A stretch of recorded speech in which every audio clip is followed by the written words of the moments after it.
지난주 토요일 오전이었습니다. 강남의 한 부동산 중개사무소 앞에서 50대 부부가 망설이며 서 있었습니다. 남편분이 아내의 손을 꼭 잡으며 떨리는 목소리로 말씀하셨습니다. 여보, 정말 들어가야 할까요? 지금 서울집을 사면 큰일 나는 거 아닐까요? 친구들은 다 폭락한다는데. 하지만 또 어떤 사람은 지금 안 사면 평생 기회 없다는데. 도대체 뭐가 맞는 건가요? 그 순간 저는 알 수 있었습니다. 이 부부가 얼마나 오랜 시간 고민해 왔는지를. 평생 모은 돈으로 서울에 집 한 채 마련하는 것. 그것이 이분들의 마지막 꿈이었습니다. 하지만 시장이 혼란스럽습니다. 전문가들조차 의견이 엇갈립니다. 과연 지금 서울 부동산은 어떤 상황일까요? 혹시 여러분도 지금 같은 고민을 하고 계신가요? 서울에 집을 사고 싶은데 지금이 적기인지 확신이 서지 않으신가요? 아니면 이미 서울에 집이 있는데 팔아야 할지 고민하고 계신가요? 오늘 이 이야기를 끝까지 들으시면 현재 서울 부동산 시장의 진짜 모습을 보실 수 있을 것입니다. 그 부부는 30년을 지방에서 살았다고 합니다. 성실하게 일했고 돈을 모았습니다. 아이들을 대학까지 보냈습니다. 이제 은퇴를 앞두고 있습니다. 마지막 소망이 서울에 작은 집이라도 하나 갖는 것이었습니다. 서울 집값은 늘 부담스러웠습니다. 하지만 올해는 분위기가 다른 것 같았습니다. 뉴스에서는 서울 집값이 주춤하다고 합니다. 거래도 줄었다고 합니다. 지금이 기회일 수도 있다고 생각했습니다. 하지만 주변 반응은 엇갈렸습니다. 어떤 친구는 지금 사면 바보라고 했습니다. 앞으로 더 떨어질 거라고 했습니다. 몇 년만 기다리면 훨씬 싸게 살 수 있다고 했습니다. 공포심을 조장했습니다. 반대로 어떤 친구는 다급하게 말했습니다. 지금 안 사면 평생 기회 없다고. 서울은 절대 안 떨어진다고. 조금 조정받아도 금방 회복한다고. 지금이 저점이라고 했습니다. 인터넷을 찾아봤습니다. 더 혼란스러웠습니다. 어떤 전문가는 폭락을 예측했습니다. 어떤 전문가는 상승을 예측했습니다. 유튜브 영상들도 제각각이었습니다. 누구 말을 믿어야 할지 알 수 없었습니다. 그러던 중 그분들은 저를 만나게 되었습니다. 직접 현장을 보고 싶다고 했습니다. 진짜 분위기가 어떤지 알고 싶다고 했습니다. 그래서 함께 서울 곳곳을 다녀보기로 했습니다. 먼저 강남을 방문했습니다. 서울 부동산의 심장입니다. 강남이 움직여야 서울이 움직입니다. 강남이 버티면 서울도 버팁니다. 그래서 강남부터 봐야 합니다. 놀라운 광경이 펼쳐졌습니다.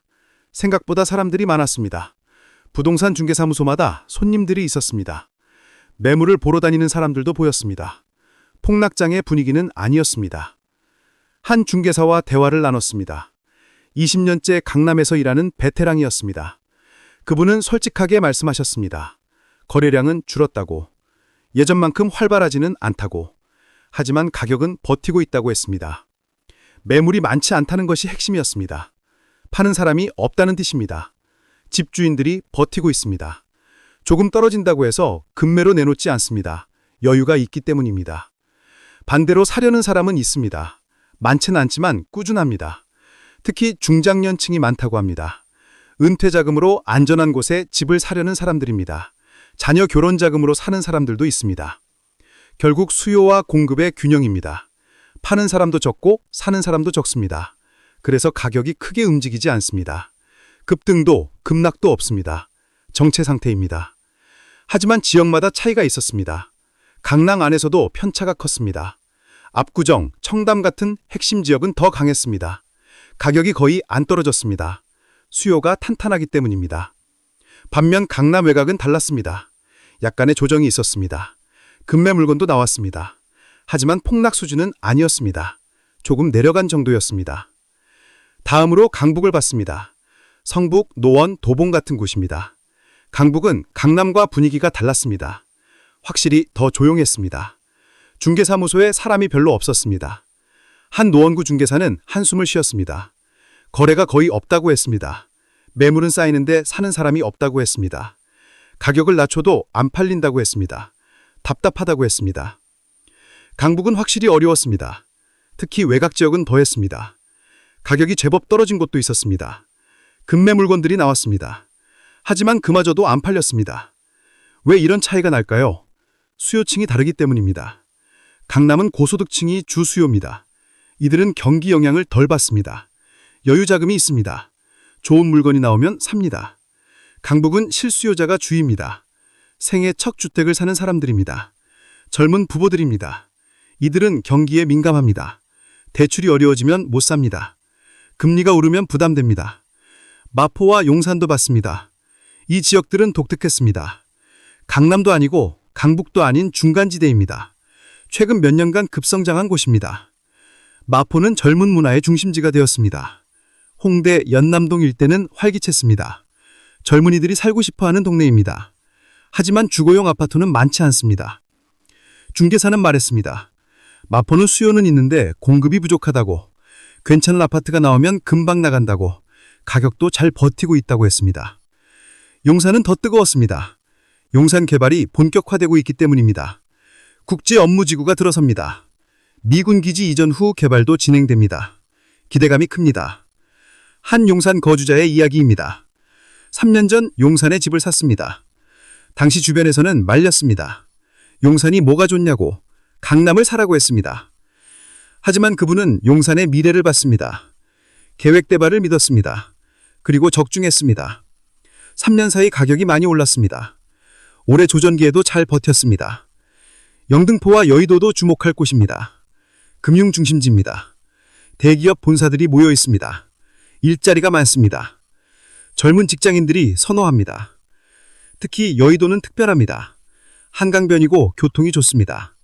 국회와 방송사가 있습니다. 수요가 끊이지 않습니다. 올해도 가격이 잘 버텼습니다. 그렇다면 전체적으로 서울시장은 어떨까요? 한마디로 정의하기 어렵습니다. 지역마다 양상이 다르기 때문입니다. 하지만 큰 그림은 이렇습니다. 서울 핵심 지역은 강합니다. 강남, 서초, 송파 같은 곳, 용산, 마포, 여의도 같은 곳, 이런 것들은 가격이 잘 버팁니다. 수요가 탄탄하기 때문입니다. 반면 외곽은 약합니다. 강북 일부 지역, 강서, 양천 일부 지역, 이런 곳들은 어렵습니다. 거래도 줄고 가격도 조정받습니다. 중간지대도 있습니다. 나쁘지도 좋지도 않은 곳, 관악 동작 같은 곳, 성동 광진 같은 곳, 이런 곳들은 관망세입니다. 크게 오르지도 떨어지지도 않습니다. 흥미로운 것은 재건축 시장입니다. 재건축은 올해 확실히 주춤했습니다. 분담금 부담 때문입니다. 사업 지연 때문입니다. 예전 같은 인기가 없습니다. 대신 리모델링이 주목받고 있습니다. 빠르고 저렴하기 때문입니다. 압구정, 반포 일대 리모델링 단지들이 인기입니다. 가격도 차오르고 있습니다. 전세 시장도 봐야 합니다. 전세는 확실히 약세입니다. 전세 수요가 줄었습니다. 젊은 세대가 월세를 선호합니다. 전세금을 모으기 어렵기 때문입니다. 집주인들도 월세로 전환하고 있습니다. 전세보다 수익이 낮기 때문입니다. 전세 매물 자체가 줄어들고 있습니다. 전세 시장의 구조적인 변화입니다. 그렇다면 앞으로는 어떻게 될까요? 2026년 서울 부동산은 어떨까요? 몇 가지 시나리오가 있습니다. 첫 번째는 완만한 상승입니다. 지금처럼 정체되다가 매년 하반기부터 조금씩 오르는 시나리오입니다. 금리가 내려가고 경기가 회복되면 가능합니다. 두 번째는 지속 정체입니다. 지금 상태가 1년 이상 이어지는 시나리오입니다. 오르지도 떨어지지도 않습니다. 거래만 적은 상태가 계속됩니다. 세 번째는 조정입니다. 지금보다 더 떨어지는 시나리오입니다. 경기가 더 나빠지거나 규제가 강화되면 가능합니다. 확률은 낮지만 배제할 수 없습니다. 전문가들의 의견도 엇갈립니다. 하지만 공통된 의견이 있습니다. 서울 핵심 지역은 크게 떨어지지 않을 거라는 것입니다. 장기적으로 가치를 유지할 거라는 것입니다. 왜냐하면 서울은 특별하기 때문입니다. 일자리가 집중되어 있습니다.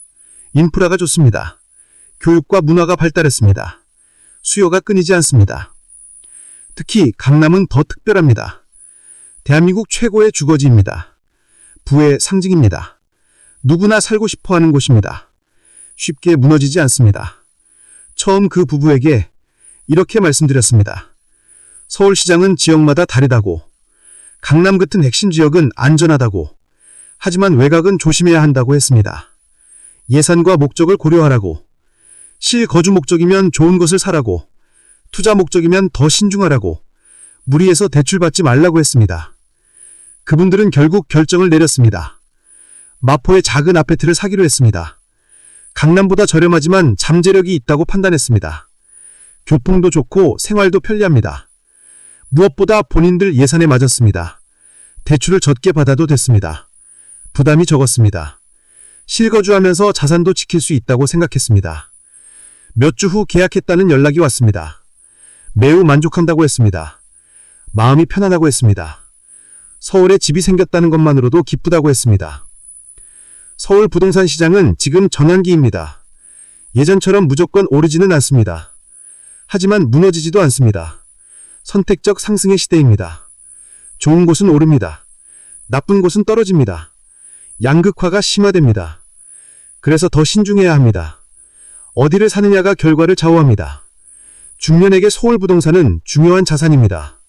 노후 대비 수단입니다. 하지만 무리하면 안 됩니다. 본인 형편에 맞게 접근해야 합니다. 강남이 부담스럽다면 다른 곳을 보십시오.